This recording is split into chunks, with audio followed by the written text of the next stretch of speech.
Diesel ದರ ಏರಿಕೆ ಬೆನ್ನಲ್ಲೇ ಜನರಿಗೆ ಮತ್ತೊಂದು ಬರೆ ಬೀಳ್ತಾ ಇದೆ. ಖಾಸಗಿ ಬಸ್ ದರ ಹೆಚ್ಚಳಕ್ಕೆ ಒಕ್ಕೂಟಗಳು ಮುಂದಾಗಿವೆ.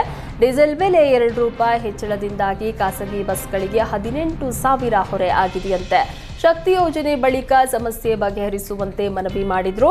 ಸಾರಿಗೆ ಇಲಾಖೆ ಕ್ಯಾರೆ ಅಂತ ಇಲ್ಲ, ಹೀಗಾಗಿ ನಾವು ಬೆಲೆ ಏರಿಕೆ ಮಾಡುವುದು ಅನಿವಾರ್ಯ ಅಂತ ಖಾಸಗಿ ಬಸ್ ಒಕ್ಕೂಟದ ಅಧ್ಯಕ್ಷ ಸುರೇಶ್ ನಾಯಕ್ ಹೇಳಿದ್ರು.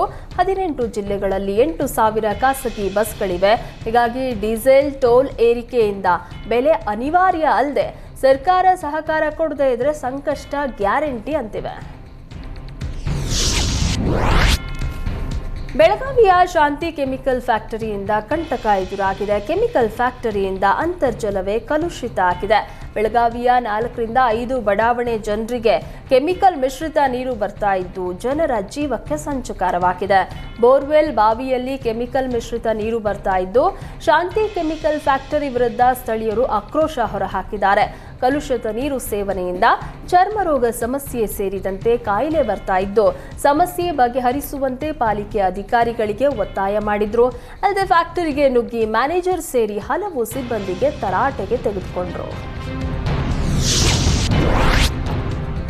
ಈರುಳ್ಳಿ ಟೊಮ್ಯಾಟೊ ದರ ಪಾತಾಳಕ್ಕೆ ಕುಸಿದಿದೆ. ಟೊಮ್ಯಾಟೊ ಈರುಳ್ಳಿ ರಸ್ತೆಗೆ ಸುರಿದು ರೈತರು ಆಕ್ರೋಶ ಹೊರಹಾಕಿದ್ದಾರೆ. ಬಳ್ಳಾರಿಯಲ್ಲಿ ಟೊಮ್ಯಾಟೊ ಬೆಳೆಗಾರರು ಪ್ರತಿಭಟನೆ ಮಾಡಿ ಆಕ್ರೋಶ ಹೊರಹಾಕಿದ್ದಾರೆ. ಕೆಜಿ ₹10 ಟೊಮ್ಯಾಟೊ, ₹20ಗೆ ಈರುಳ್ಳಿ ಇದ್ದು ಸಾಲ ಮಾಡಿ ಬೆಳೆದ ಬೆಳೆಗೆ ಸೂಕ್ತವಾದ ಬೆಲೆಯೇ ಇಲ್ಲದಂತಾಗಿದೆ. ಬೆಲೆ ಕುಸಿತದಿಂದ ರೈತ ಸಾವಿನ ಹಾದಿ ಹಿಡಿಯುವ ಸ್ಥಿತಿ ಇದೆ. ಈರುಳ್ಳಿಗೆ ಬೆಂಬಲ ಬೆಲೆ ಘೋಷಿಸುವಂತೆ ರೈತರು ಒತ್ತಾಯ ಮಾಡಿದರು.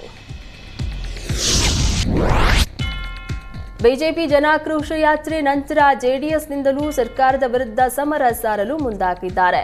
ಹಳೆ ಮೈಸೂರು ಭಾಗದಲ್ಲಿ ರಣಕಹಳೆ ಮೊಳಗಿಸೋದಕ್ಕೆ ದಳಪತಿಗಳು ಸಜ್ಜಾಗಿದ್ದಾರೆ. 10,000ಕ್ಕೂ ಹೆಚ್ಚು ಜನರನ್ನ ಸೇರಿಸಿ ಶಕ್ತಿ ಪ್ರದರ್ಶನ ಮಾಡಲು ಸಿದ್ಧತೆ ಮಾಡಿದ್ದಾರೆ. ಬಿಜೆಪಿ ಪ್ರತಿಭಟನೆಗೆ ಪರ್ಯಾಯವಾಗಿಯೇ ಜೆಡಿಎಸ್ ಈ ಸಮಾವೇಶ ಮಾಡಲು ಮುಂದಾಗಿದೆ.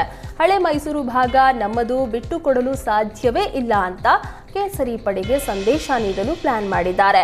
ತಮ್ಮ ಪಕ್ಷದ ಶಕ್ತಿ ಹೆಚ್ಚಿಸಿಕೊಳ್ಳಲು ಬಿಜೆಪಿ ಹಾಗೂ ಜೆಡಿಎಸ್ ಎರಡೂ ಪಕ್ಷಗಳ ಮುಸುಕಿನ ಗುದ್ದಾಟ ತಾರಕಕ್ಕೇರಿದೆ. ಮೈತ್ರಿಯಲ್ಲಿ ಏನೂ ಸಮಸ್ಯೆ ಇಲ್ಲ ಎನ್ನುತ್ತಲೇ ಎರಡೂ ಪಕ್ಷಗಳು ಸ್ವಂತ ಶಕ್ತಿ ತೋರಿಸೋದಕ್ಕೆ ಮುಂದಾಗಿದ್ದಾರೆ. ನಮ್ಮನ್ನ ಹೊರಗಿಟ್ಟು ಜನಾಕ್ರೋಶ ಯಾತ್ರೆ ಮಾಡಿದ್ದಕ್ಕೆ ಟಕ್ಕರ್ ನೀಡೋದಕ್ಕೆ ರೆಡಿಯಾಗಿದ್ದಾರೆ.